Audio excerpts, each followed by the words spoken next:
الصلاۃ والسلام علیک یا رسول اللہ وعلی آلک و اصحابک یا حبیب اللہ، لبیک لبیک لبیک یا رسول اللہ۔ میں اپنے سننے والے تمام عشاقان مصطفیٰ صلی اللہ علیہ وآلہ وسلم کو یہ انتہائی افسوسناک خبر دے رہا ہوں اور کنفرم کر رہا ہوں کہ قائد ملت اسلامیہ علامہ حافظ خادم حسین رضوی صاحب رضائے الہی سے انتقال فرما گئے ہیں۔ آپ کے دوبارہ سانس بحال ہونے کی جو خبریں چل رہی ہیں وہ بالکل غلط خبریں ہیں، وہ درست نہیں ہیں۔ آپ اللہ کی رضا سے تاجدار مدینہ صلی اللہ علیہ وآلہ وسلم کی بارگاہ میں حاضری کے لیے رخت سفر باندھ چکے ہیں۔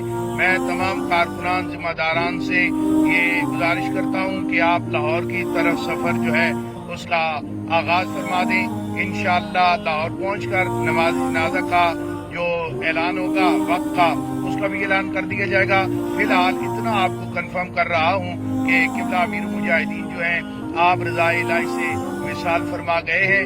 اہل سنت اس وقت یتیم ہو چکے ہیں، اس لیے تمام حضرات سے گزارش ہے کہ منفی خبریں مت پھیلائیں، زیادہ سے زیادہ درود پاک پڑھ کر قبلہ امیر مجاہدین کی بلندی درجات کے لیے دعا فرمائیں اور لاہور کی جانب سفر کریں۔ انشاءاللہ جنازہ جو ہے اس کا اعلان بعد میں کیا جائے گا۔ اللہ تعالیٰ قبلہ امیر مجاہدین کی جملہ دینی خدمات کو قبول فرمائے اور تاجدار مدینہ صلی اللہ علیہ وآلہ وسلم کی انہیں شفاعت نصیب فرمائے۔ جزاک اللہ۔